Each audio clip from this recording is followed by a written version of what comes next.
Assalamualaikum warahmatullahi wabarakatuh. Selamat siang, Bu Mita. Kami dari kelompok 10 yang beranggotakan saya sendiri, Talia Rizky Salsabila dengan NRP 063013, dan teman saya, Deta Eka Prameswari dengan NRP 063074, akan mempresentasikan hasil analisis kami yang berjudul Analisis Faktor-Faktor Kualitas Red Wine menggunakan Prinsipal Komponen Regression.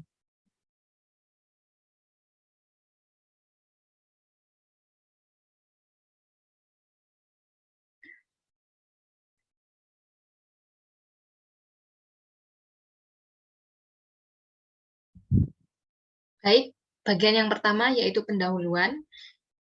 Anggur adalah merupakan salah satu buah yang banyak dikonsumsi oleh masyarakat, di mana buah anggur ini juga dapat dijadikan minuman fermentasi atau yang biasanya disebut dengan wine.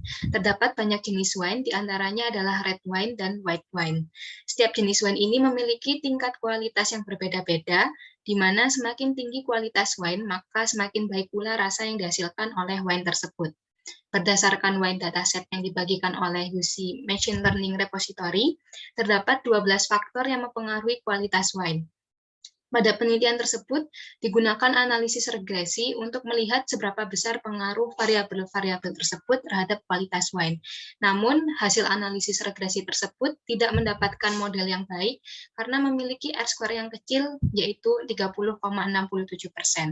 Oleh karena itu, diperlukan analisis lebih dalam dengan menggunakan prinsipal komponen regression, menggunakan aplikasi SPSS untuk melihat faktor-faktor yang mempengaruhi kualitas wine.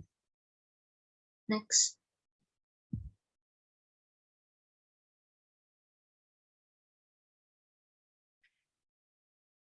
Selanjutnya yaitu definisi data.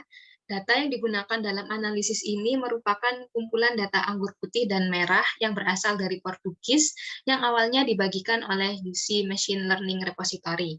Data ini berisi informasi sampel anggur merah sebanyak 1.599 dan sampel anggur putih sebanyak 4.898.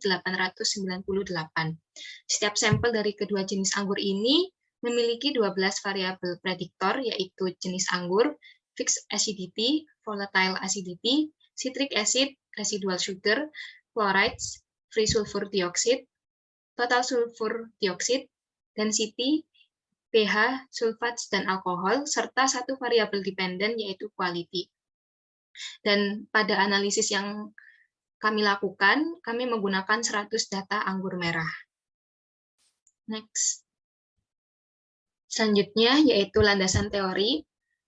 Ada 5 landasan teori. Yang pertama yaitu regresi linear berganda, yang kedua ordinary least square, yang ketiga multikolinearitas, yang keempat prinsipal komponen analisis, dan yang kelima prinsipal komponen regression. Next. Landasan teori yang pertama yaitu regresi linear berganda. Analisis regresi linear berganda merupakan suatu metode yang digunakan untuk memodelkan hubungan antara sebuah variabel respon Y dengan 2 atau lebih variabel bebas X. Model regresi linear berganda adalah sebagai berikut. YI sama dengan beta 0 ditambah sigma beta J XIJ ditambah EI, dengan J sama dengan 1 sampai K, di mana Y merupakan vektor N kali 1 dari observasi, X adalah matriks N dikali K plus 1 dari variabel bebas, beta adalah vektor K plus 1 dikali 1 dari koefisien regresi, dan E merupakan vektor N kali 1 dari error random. Yang kedua, ordinary least square. Asumsi model regresi linear klasik merupakan estimasi parameter model regresi yang diperoleh dengan OLS, merupakan estimator yang baik jika model regresi memenuhi asumsi tertentu. Metode ini menjelaskan bahwa penduga parameter sama dengan meminimumkan jumlah kuadrat di antara model prediksi dan ukurannya, yaitu sebagai berikut: sigma EI kuadrat sama dengan sigma YI dikurangi beta 0 dikurangi beta 1x1 dikurangi beta 2x2 sampai beta P XP kuadrat.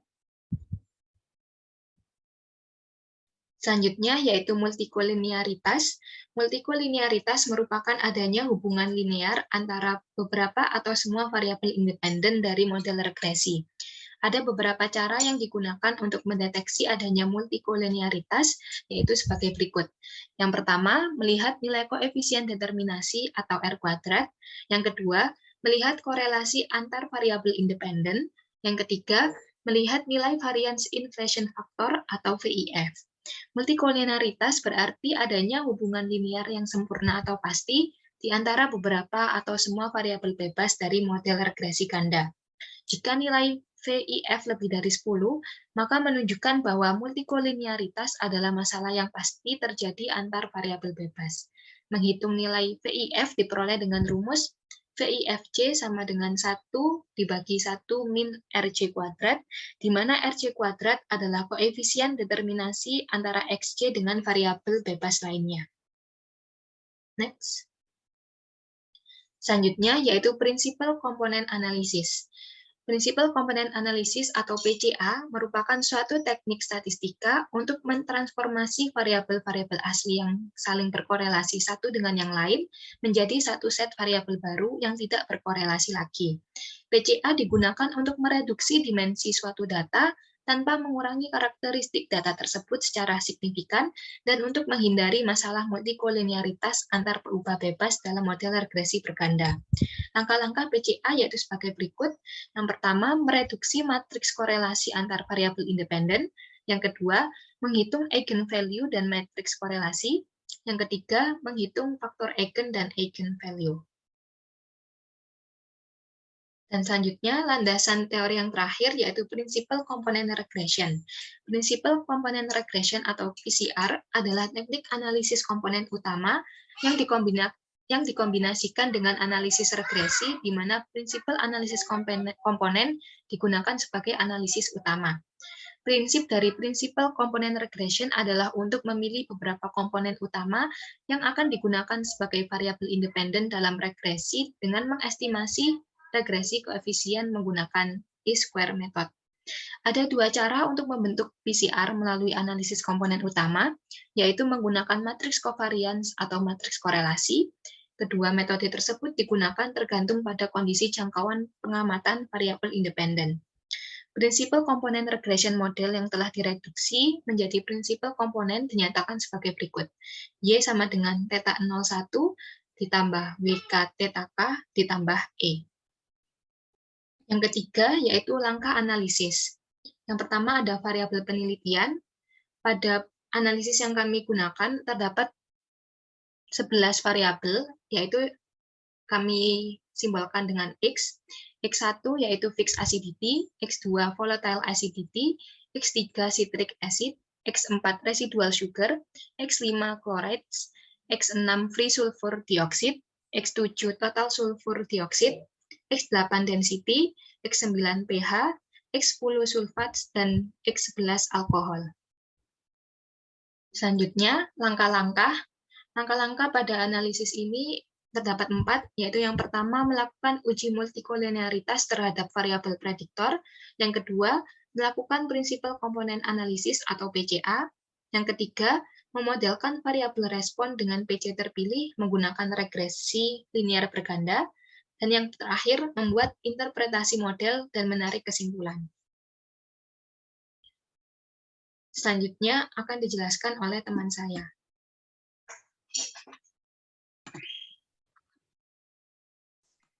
Nah, untuk bagian keempat ada bagian hasil. Untuk bagian hasil ini ada 4 langkah. Untuk yang langkah pertama yaitu melakukan uji multikolinearitas terhadap variabel prediktor. Dari data yang sudah diproses ke dalam regresi linear berganda akan didapatkan model sebagai berikut. Modelnya dapat Anda lihat pada layar. Dari data tersebut, kemudian untuk menguji multikolinearitas dari model regresi berganda, hasil dari pengujian multikolinearitas sebagai berikut.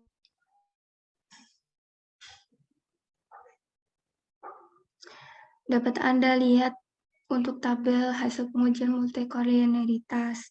Pada penelitian ini, digunakan VIF lebih dari 5 sebagai batasan, supaya sebuah variabel dapat dikatakan mengalami multikolinearitas.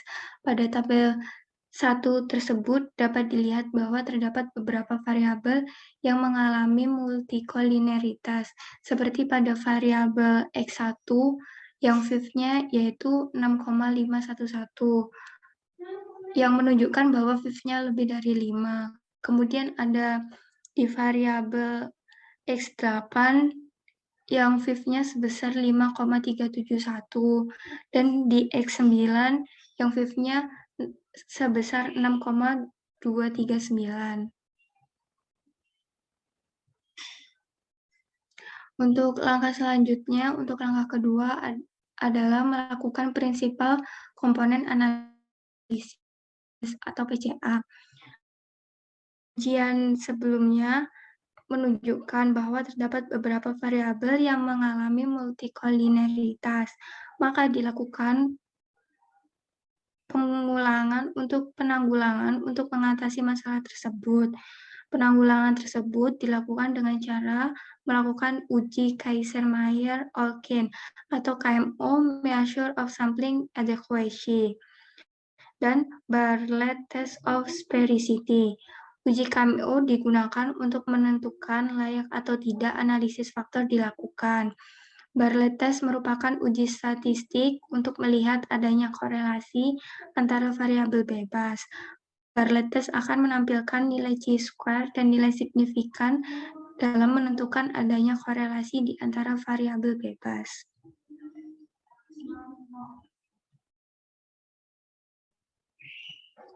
Dapat dilihat pada tabel 3 hasil dari uji KMO dan Bartlett Test.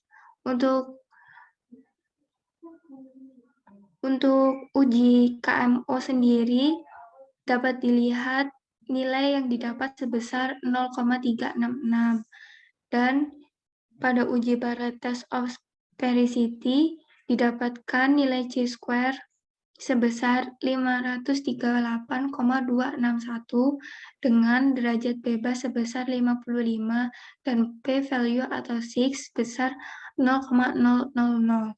Karena p-value yang didapat sebesar 0,00 dan berarti kurang dari 0,05, maka dinyatakan tolak H0, yang artinya benar-benar terdapat korelasi antara variabel bebas. Kemudian dapat dilihat dari hasil total variance yang didapat dengan menggunakan batas variasi sebagai parameter, dan hasilnya dapat dilihat di tabel 4.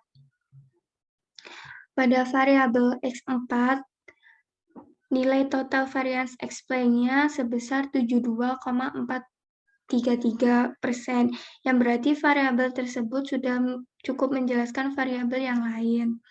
Maka dari itu, total komponen yang akan diekstraksi adalah 4.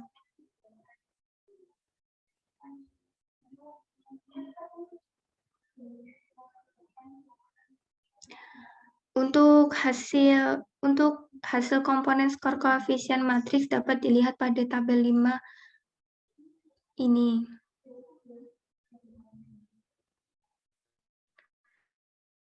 Persamaan PC sebagai berikut. Untuk PC pertama didapatkan hasil sebagai berikut, dan PC kedua didapatkan hasil sebagai berikut, PC ketiga didapatkan hasil sebagai berikut, dan PC 4 didapatkan hasil sebagai berikut.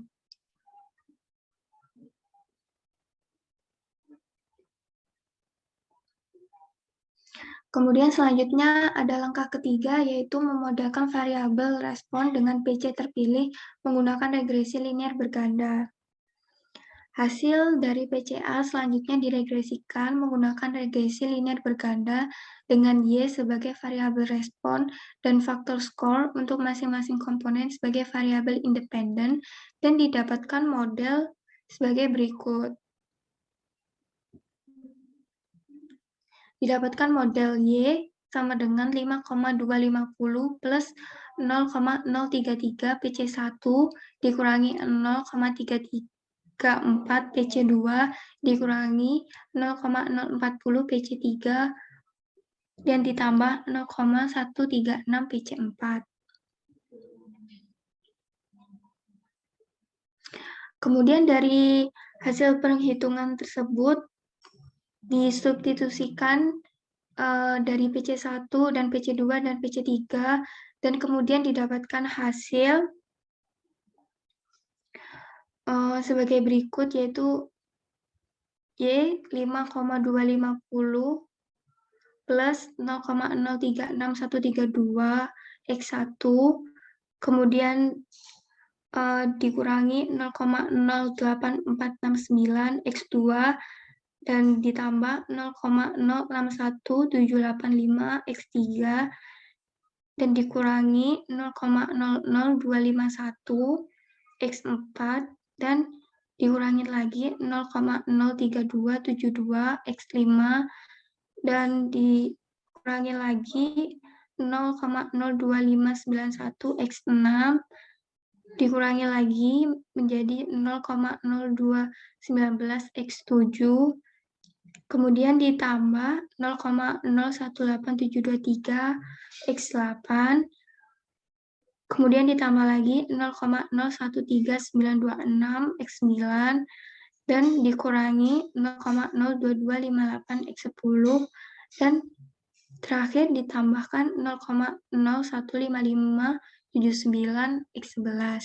Dan akhirnya didapatkan interpretasi model sebagai berikut, yaitu jika fixed acidity X1 mengalami kenaikan sebesar 1 poin, maka kualitas mengalami kenaikan sebesar 0,036132. Jika volatile acidity X2 mengalami kenaikan sebesar 1 poin, maka kualitas mengalami penurunan sebesar 0,08469.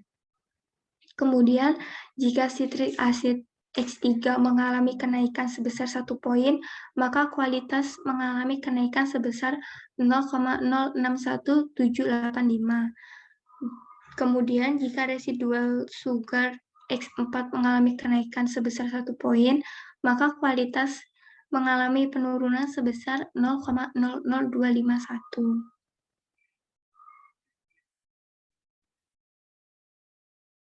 Kemudian, jika chlorides X5 mengalami kenaikan sebesar 1 poin, maka kualitas mengalami penurunan sebesar 0,03272.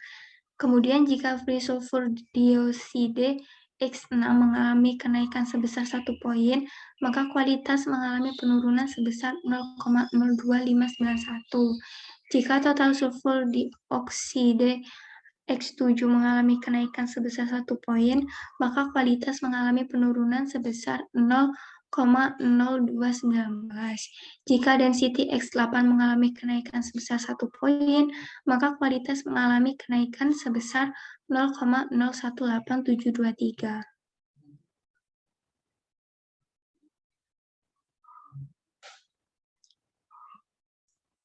Kemudian, jika pH X9 mengalami kenaikan sebesar 1 poin, maka kualitas mengalami kenaikan sebesar 0,013926. Jika sulfates X10 mengalami kenaikan sebesar 1 poin, maka kualitas mengalami penurunan sebesar 0,02258. Jika maka kualitas mengalami kenaikan sebesar 0,015579.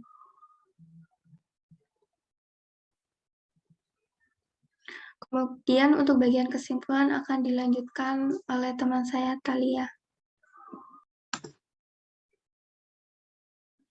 Selanjutnya yaitu bagian kesimpulan. Tinggi rendahnya kualitas red wine dipengaruhi oleh beberapa faktor seperti fixed acidity, volatile acidity, citric acid, residual sugar, chlorides, free sulfur dioxide, total sulfur dioxide, density, pH, sulfat, dan alkohol. Setelah dilakukan pemodelan, didapatkan beberapa variabel mengalami gejala multikulinearitas, yaitu pada variabel fixed acidity, density, dan pH. Untuk mengatasi masalah multikulinearitas tersebut dilakukan analisis faktor. Dari hasil analisis faktor didapatkan variabel independen yang dikelompokkan menjadi 4 komponen.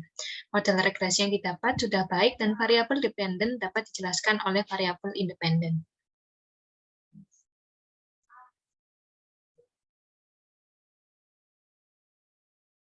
Berikut daftar pustaka yang kami gunakan.